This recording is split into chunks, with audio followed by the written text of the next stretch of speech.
So yung lods, magandang gabi sa ating lahat. Mag-live muna tayo. Yan, medyo matagal-tagal tayo hindi makapag-live. Hindi tayo masyadong nagkita sa ilaw. Sabi yung box natin, tapos yung gamit.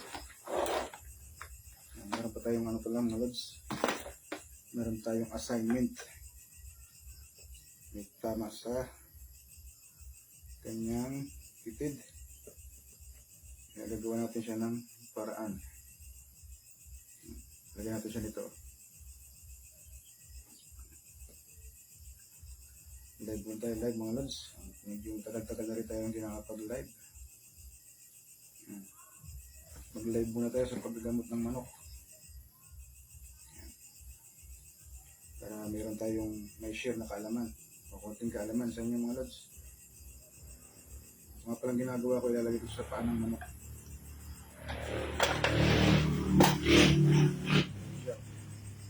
Pwede siya ilagay sa paa ng manok. So mga lods, ito nga po yung ating assignment. Ito. Meron tayong gagamuting manok.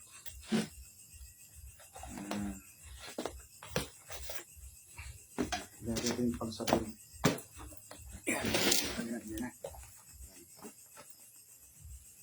Ito yung ating assignment. Dito pala.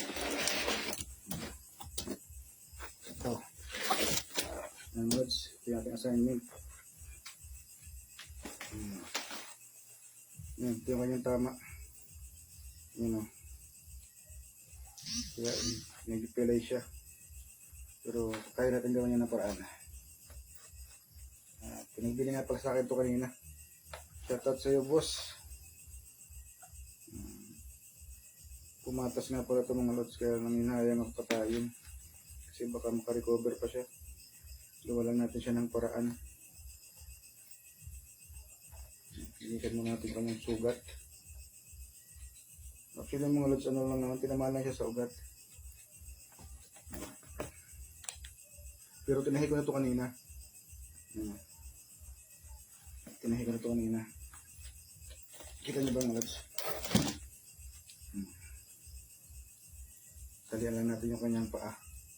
Para madali natin matahi yung kanyang tama.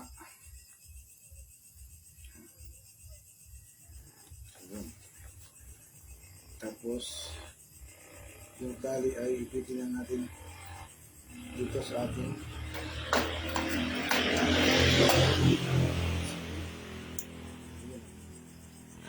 yan, ito na mga lods, ito yung tama.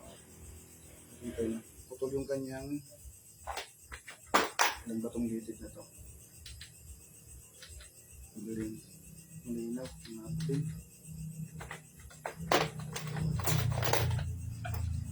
Ang shoutout sa dalawang nanonood sa atin habang tayo naggagamot ng manok. Ito. Nag-adjust tayo ng ulos ng konti. Pare po. So, adjust. Hindi tayo kita ng ano, ilaw. Ilaw tayo dito sa taas yun. Okay, kita na. Malinaw ng lods. Balik tinahi ko na pala yung ba't ito kanina sa sabungan. Tama yung kanyang dito din. Putol. Ito ay ating tatahiin. Ang gamitin natin pangtahi ay maliit na. Ito. Ating gamitin ay sinulid.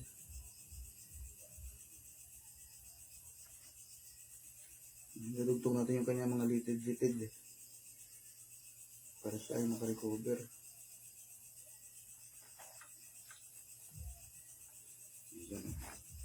Tapos mamaya lagyan natin siya ng alambre. Ang shoutout sa tatlong daang nanonood. Subukan natin ito kung mapapagaling natin. Kasi tagal ko ng mga lods na gagamot ng manok.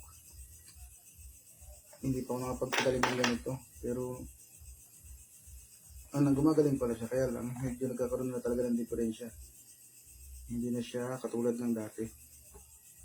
Kaya nahirada na ang kanyang paa. Ito, testing natin. Medyo hindi naman siya sagad sa kanyang buto. Yung tama. Bali, 2 litid lang yung naputol. Subukan natin ito kung gagaling.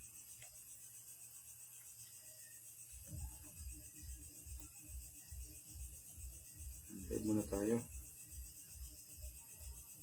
Ayan, shoutout sa 500 na nanonood sa ating live. Kaya lang yung comment nyo, hindi ko pa nakababasa. Medyo mahina yata yung signal.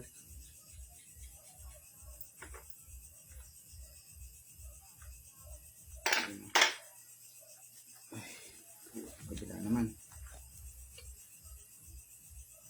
Actually, hindi naman siya talaga putol na putol.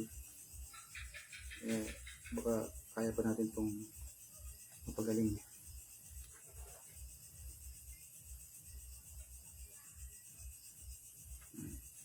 Bali, dinudugtog ko nga pala mga ulit yung ano, yung kanyang litid.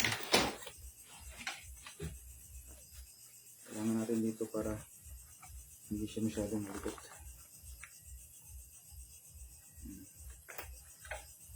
Kung nakikita nyo lang mga ulit sana, ipakita ko sana yung ano, yung litid.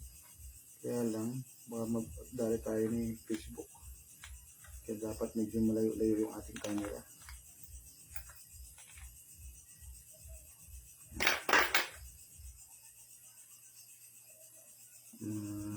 Ilang tahi na lang ba ito? 2 tahi. Ang ganda sa kanyang litid. Sa ilalim. Ang likot talaga. Kaya pinakamahirap tahiin kasi mga rods. Ang ganito. Kasi pagkagalaw niya, may tendency na maputol yung ating kaano, yung ating sinulid.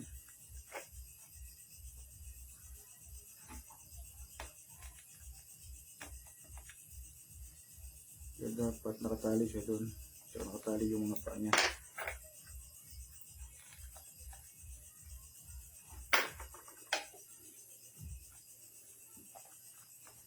Linisin lang natin. Dapat malinis para walang infection. Yung ulit sa, yung tatanong nga pala kung bakit pag nagagamot ako ng manok ay wala akong gloves o walang gloves. Hindi po kasi pwede maglagay ng gloves. Kasi pag tutusok ng karayon, bumabaon din to sa ano, sa daliri, sa gloves. Nabubutas din yung gloves, sayang lang. Tsaka ano, madulas siya hawakan. Madulas hawakan yung ano, yung karayon pag may gloves. Kaya mahirapan din tayong magtahi. Kaya nasanay na ako mga lods ng walang gloves. Tayin pa natin lang mga 2 tahi pa. Para sure na tayo na naidugtong natin yung ano niya, litid. Saka yung kanyang mga ugat-ugat.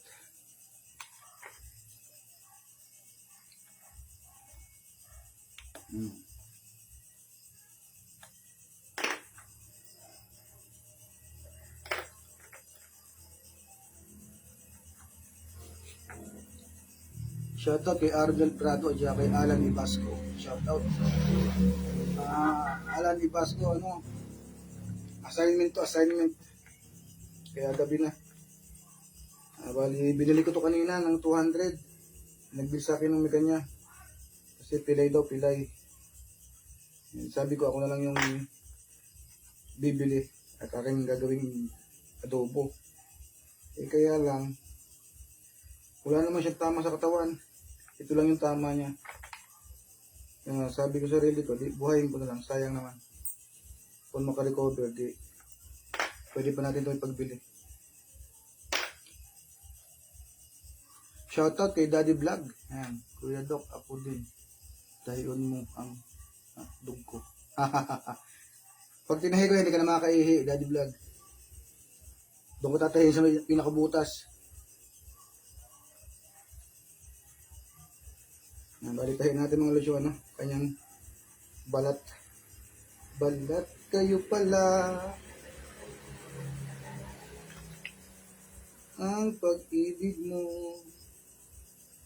Ayun, no? Medyo madilim-dilim na. Buti na lang, medyo malinaw pa yung ating mata.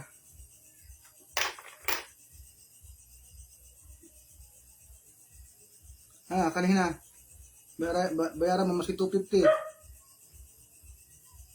Ang bayadan naman na yan, Alan ni Basco. Hindi ko natatayin. Basta pumunta ka dito. Doon natin pulutan.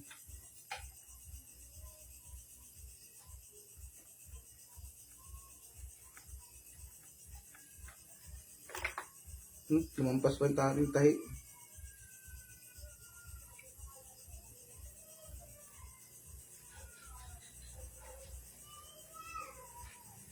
Umiiyak yung bata.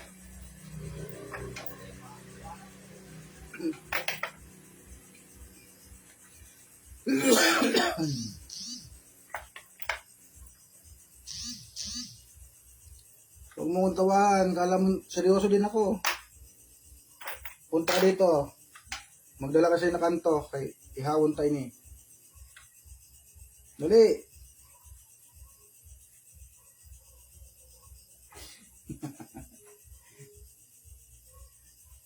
Sabi ng dumadan para sila ulit na. Isasalita mag-isa.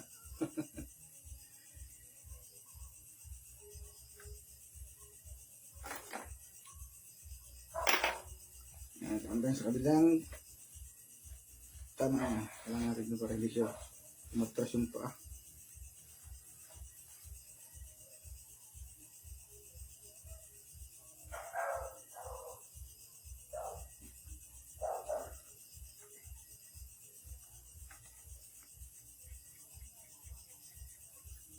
Dalahin mo na dito darating eh.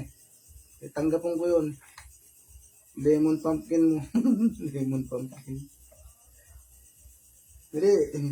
Pero habang di pa tapos.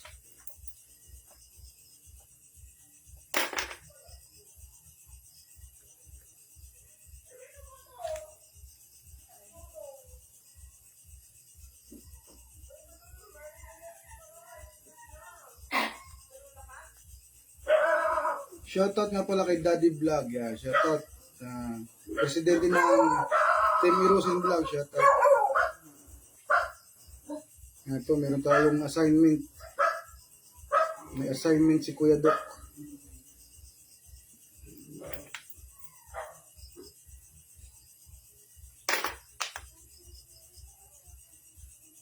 Nasa sakitid. Ayun, sakitid. Medyo napilay. Pero mga recover naman. Sakitid sa may pulsuhan. Pero sa may ibabaw. Sana makarecover ito para makapaglaban, may laban pa. Bali, binili ko nga pala ito, pinagbili sa akin 200. 300 sana, tinawaran ko 250, tapos binigyan ko ng 200.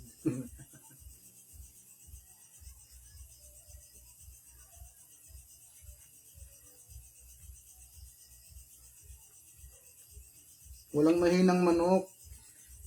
Lahat ng manok malakas. Depende na lang kung saan siya tatamaan. Pag tinamaan ng manok sa kilikili, walang malakas na manok, walang mahina. Natandaan natin lagi. Tapusin natin siyang tahiin ng lods.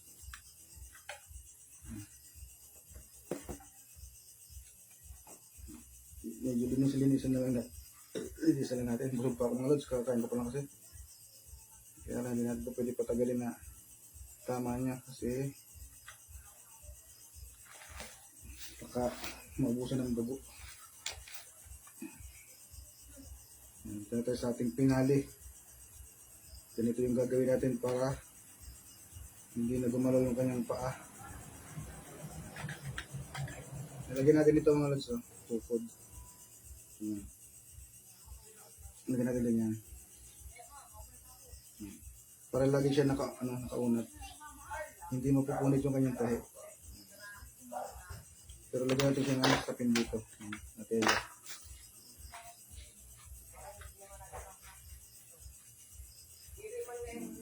Ganyan. Para mayroon tayong suporta sa kanyang kaliskis, hindi magkaroon na sugat.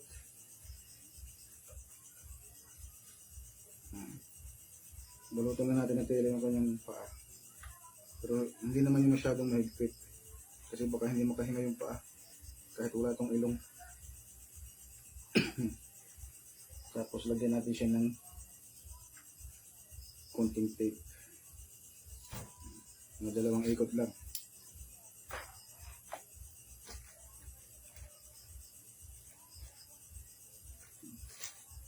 Tapos pwede natin itong ilagay. So, nakakalam nito ako lang. Hindi ko pa ito ginagawa sa sabungan.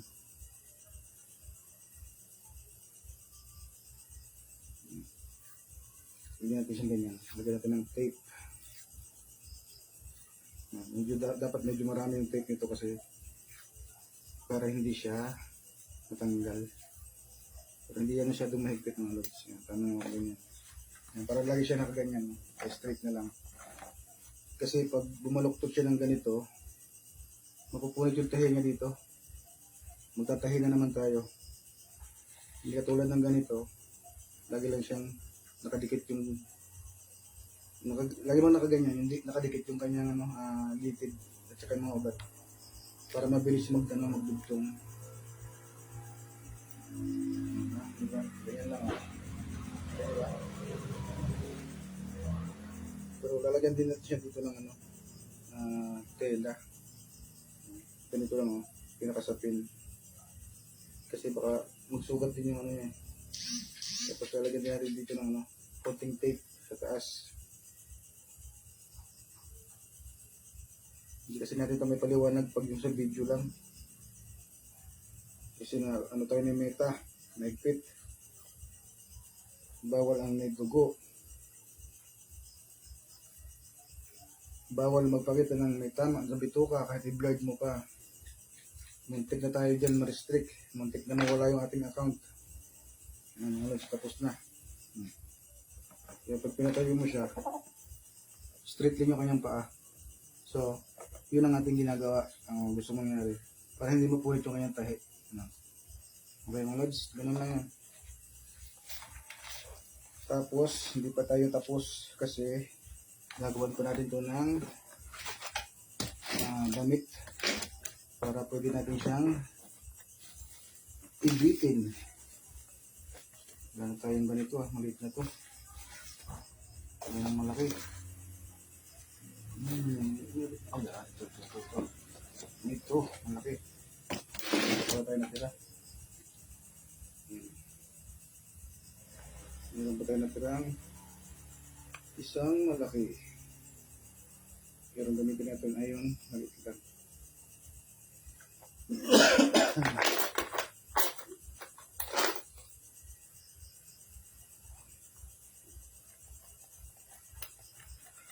Kaya yung mga nagsasabi rin, hindi ako marunong magdamot ng manok.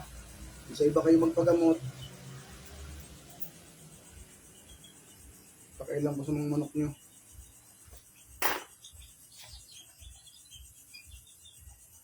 Tapos gugupitin lang natin dito mga lods. Para malagyan natin siya ng butas. Yan. Tapos pwede na natin siyang isuot. Pero dito tayo magsisimula sa buntot niya. Kasi para may pasok natin itong kanyang naka-straight na paa.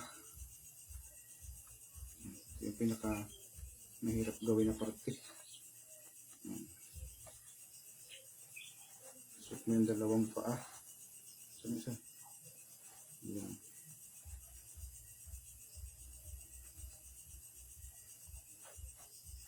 Yun. Suot na natin. Suot na natin sa kanyang katawan. Yung kanyang damit. Diba? Yung kadali gamot ng manok kung marunong. Pag hindi marunong, walang alam. Hindi alam yung mga ganito. Yan, pag hindi pa masyadong kasya, pwede pa natin gupitin.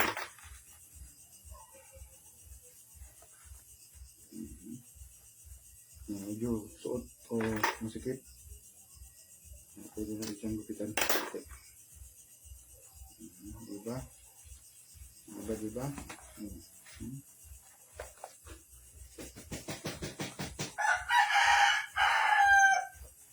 Okay. Okay, yun na.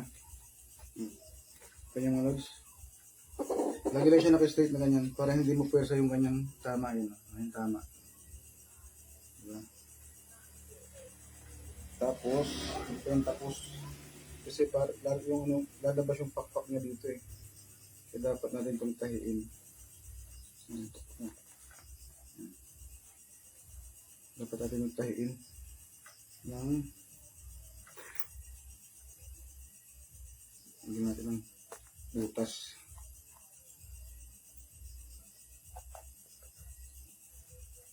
Medyo maliit yung ating nagawa na ano. Damit.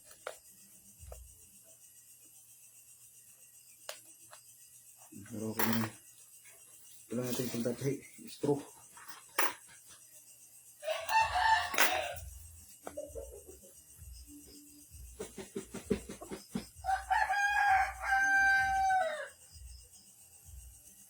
Para hindi lumabas yung kanyang pakpak ay bitin.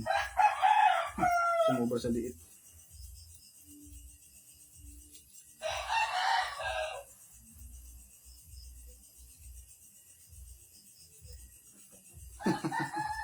Secret, kung sino nagsabi.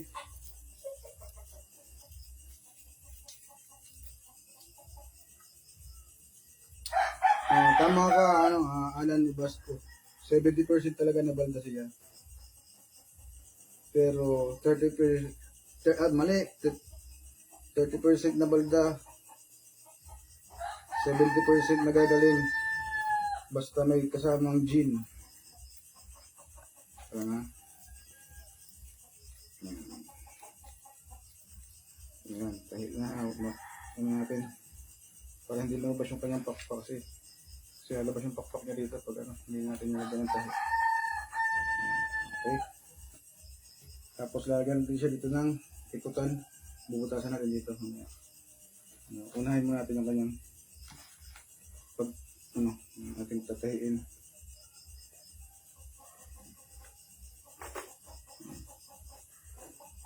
Buhat tayo ng butas. Yung paglalagyan natin ng ito ng kanyang tali.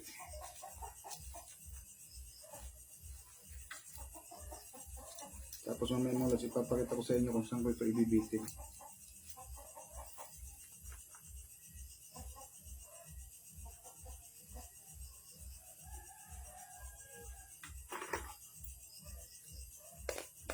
Yung iba kasi nagawa sila ng yung may patungan. Eh pag gumalaw doon, nakatanggal din. Wala din. Balo wala lang. Di pareho nito, na-adjustan mo.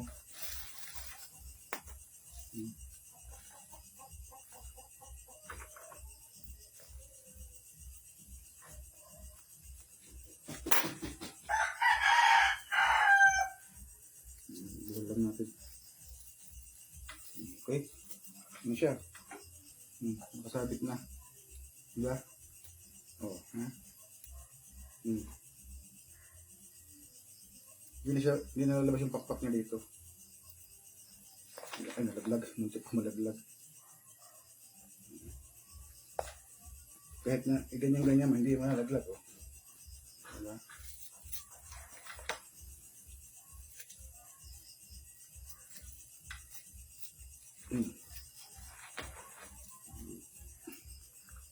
Pero hindi pa yung tapos kasi may tama pa sa daliri. Facebook, kailangan natin tahirin yung kanyang daliri kasi may sugat. Kaya natin ang tag-iisang tahi lang. Ang sakit. Sabi ng manok, agay. Medyo madilim-dilim. Kasi gabi na.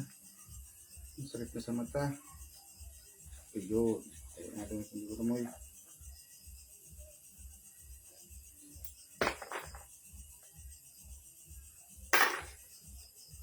Sana naman yung mga kapwa natin para bulong, hindi dapat magsiraan.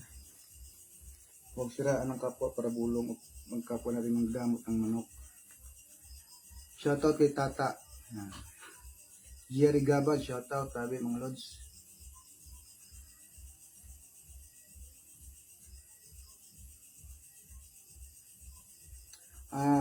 Tama ka, Alan. Ni Basco, ano, putol na yung ano, litid niya ito. Putol. Kaya dinugtong lang natin.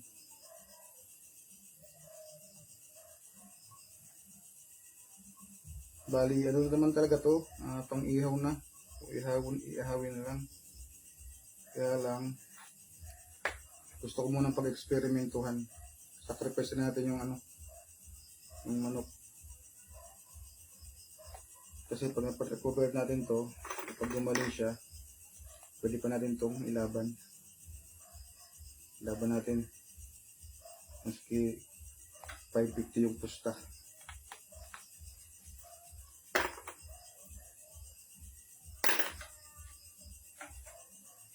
Okay. Oh, ito pa. Meron pang isa. Ang tama. Yung paa. Daliri. Aray. Sorry. Sorry naman. Ayan. Nagduduling-duling na tayo. Lagi na. Malabo na yung ating ilaw.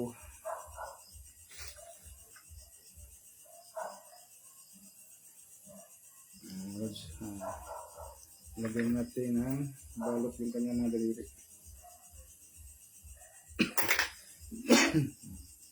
Para hindi siya dumugo.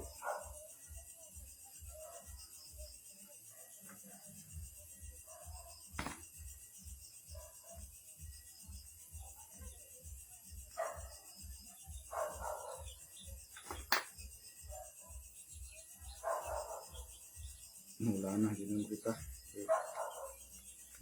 Malabo na yung ano, ating irong, bata.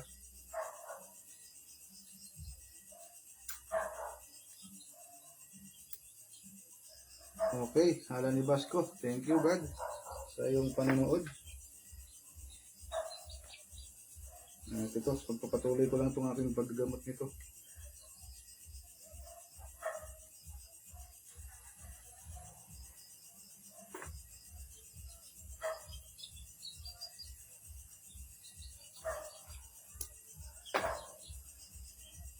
Medyo masakit na ang ating mata.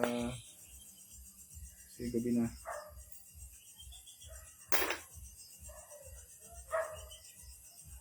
Shoutout sa iyo, Boss Tata. No, nanalo ba yung mga tinarian mo kanina? Hindi ka naman sa akin nagpapagamot ng manok.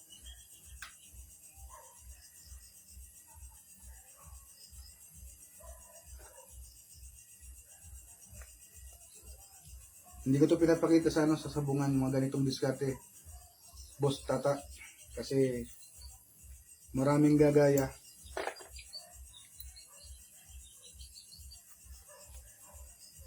Pang ano to, pang private. Pang sariling kaalaman. Pero naka-live tayo. Marami na nakakakita. Okay, mga tanggalin lang natin yung kanyang ano, tape. Anong tape?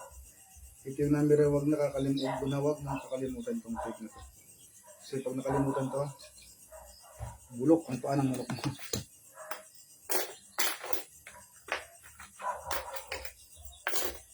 Okay, finish product. Ano siya? Kita nyo ba? Hindi gagalaw, hindi magpunit o hindi magkakapnit, di ba? Tapos lalagyan natin siya ng